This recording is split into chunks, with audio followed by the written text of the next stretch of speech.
Not everybody wants to work in tech. Not everybody wants to code tech or be a developer, but everybody wants to make tech money, right? One look and I breathe. Hi everyone, my OGs, my new Gs, my incoming Gs. Welcome and welcome back to my YouTube channel. Today's video, I am going to be talking about non-tech careers in tech that you can key into to earn tech money. Get it? I'm going to categorize it into two main ways to earn tech money while not in tech. Number one is to work in tech, but non-tech. So essentially what this means is, we know that tech companies are the ones paying big money, right? But they also have non-tech roles. So maybe 70% of their staff might be technical staff, the backend guy, the product guy, the data guy might make up like 70%. However, they need the support function where they do all the other things like HR, like finance and all of that in that same tech. So you can target to work at a tech company. They will pay you more than traditional companies where you would work in these same roles. They pay you more because by virtue of their product, their industry, they make more. So they'll pay you more. However, there are also some careers that you can do either in tech or non-tech that people sleep on because the tech wave came and took a lot of people. They now forgot these careers. And some of these careers are very, very traditional careers that have been around for ages and ages ago, but because of the tech wave, they abandoned it and all of them. And I also just want to add, like I've said in all my other videos, compensation is a factor of where you work. EA in one place can be collecting 250k, another EA in another place can be collecting 2 million naira. It's where you work that matters. How much are they making? If they're not making money, they can't pay you. The first one that people sleep on is finance and accounting. Many people think that accounting roles are non-glamorous, they don't pay much. Again, depends on where you work. And as you climb up the ladder as an accountant, you acquire more certifications, you do your CPA, you do your ICANN, you do your ACCA, you are positioning yourself to earn more. And there are companies that pay their finance guys blocks money. A lot of block of money. And then another arm of finance that most people sleep on is investment banking. See, graduate trainees in investment banks in Nigeria earn way more than people think. They don't earn 250. They earn high into 6 figures, if not even 7 figures, at graduate trainee level, depending on where they work. The other one is law. Many people think that there are many law firms in Nigeria that don't pay a lot.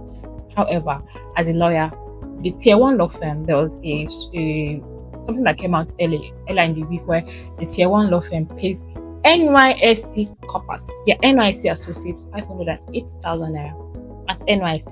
They've not graduated. Now imagine you go there, you do your NYSC, you graduate, and then you get into the system as a full-time person, and how much they be paying you. So these careers are not particularly non-well paying as people have painted them to be. They are good. The other one is sales. People sleep on sales because they think that, oh, sales is non-glamorous, they're begging for. But if you know how to sell, please don't run away from sales. With sales in certain companies, you can earn as high as, even if your base salary is like mid-60, like 500k, you can earn 5 times that in 1 month from commissions and every other way that you can make money as a salesperson. You get commissions, you can bring on people, you can get originator, you can get bonuses, performance bonuses, target. The other one is project management. Many companies manage projects. So you can be a project manager in tech, in NGOs, in traditional organizations. As far as in real estate, as far as you have a project, you can come into management and you can charge.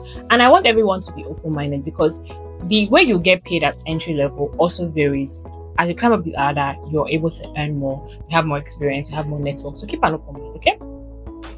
The next, medical sales. So this is also sales, but it's for medical. So you have like supply chain, pharmacists. These are people, pharmacists who do supply chain. They are the ones that I know. If you know any pharmacists that is in supply chain, build them. Other general like non-tech career, even teaching. Now teaching is very dicey because again, it depends on how you position yourself. There are teachers in Nigeria, in Lagos here, that are earning way almost 7 figures, high into 6 figures because of where they work. Again, where you work matters. If you can, as you're a newbie who's just starting your career, if you can, target where you start. Where you start is very important. Target where you start. Aim to prepare yourself to, I'm getting into the next part of what I want to talk about, which is how to get into these roles. Now, as an entry level, how you can get into these roles, the easiest and fastest way you can get into these roles are through the graduate training scheme. Many of these companies that pay this much, this well, they have graduate training scheme that they run yearly. What this means is the banks, the big fours, the oil and gas industries, they have graduate training scheme when they don't care about your background. The only thing that they care about most of the time is the grade that you graduated in. So they are telling you to do your best to graduate with a 2-1 minimum, or you can study anything and everything. The only thing that you need to do is just pass their assessment. Now the assessment varies, but it's most likely GMAT and GRE questions where you come in, you do quantitative analysis, you do quant, you do English, you do all of these things, and then once you can pass that stage, it takes like maybe 1 or 2 more interviews or personality assessment, and then you are good to go. You get in almost immediately, and you are earning big amount. Position yourself for as a mid-level person or an experienced hire. How can you break into this role? Now, if you're transition, if you already do it, but in a place that they don't pay you well, even better. How do you now position yourself? I have a video on here that talks about how to position yourself to be haunted and not to be the hunter. So essentially, how to position yourself online so that people reach out to you to give you jobs and you don't have to apply for any job ever again. Check it out. Tailor your CV, tailor your profile, and position yourself out there so that you can be reached out to, you can be headhunted, and you can pivot into this company. But when they headhunt you, it's a different ball game. You call the shots. You can negotiate whatever you want to negotiate. You can bill whatever you want to bill because they came to look for you. So check out that video on how to do that. Now, if you are an experienced hire who is looking to pivot into this thing, come closer. Now, it takes a bit more work because you have to be more intentional. First thing that you have to do is to gather knowledge. Knowledge is non-negotiable. If you don't have experience in something that you're looking to get into, the bare minimum that you can do is get knowledge. So, courses, training, boot camps. There are free courses, there are paid courses. I would advise you start, if you don't have the resources, start from free. Don't say, oh, I don't have money to pay this course, so that's why I didn't take it. So start from where you are, where you can. There are people who are dashing Coursera code, Udemy code, left, right, front, center, and Udemy is almost always doing sales. You can get the course for cheaper. But your number one goal is to acquire knowledge. Now you're going to acquire knowledge. Also check out that video in terms of how to position yourself. But essentially, we're talking about building in public, sharing your processes, how you're moving from one place to another, what you've learned, your progress. You're sharing all of these things, and also positioning yourself to be reached out to by these headhunters. The next will be to tailor your CV, get a portfolio, put all of these things together, and then start actively applying for a job.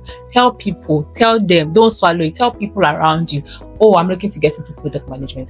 Oh, I'm a medical sales person. I want to get into supply chain. Let everybody know, everybody around you, let them know that this is what you're looking to get into. And then when they have something, you can always be top of mind. Networking is key. Get your relevant certifications. Don't be afraid to volunteer. If you are pivoting and you currently have a job, it's good. You don't have to quit that job. You can find a place to volunteer remotely so that you can put on your CV that this is what you do, XYZ and all of that, and then optimize your CV, optimize your LinkedIn profile and all. Thank you very much. I hope that this video has been very helpful in terms of careers that you can do. I want to add HR. HR is also something that you can do. But I don't want you to go and look for me and keep happening. But yeah, I work in HR and I work in tech. Do with that information what you mean. All right, thank you very much. I hope you found this video helpful. If you did, you can check out any of my other videos up here. It was really nice to have you around, and I will see you in my next video. Bye.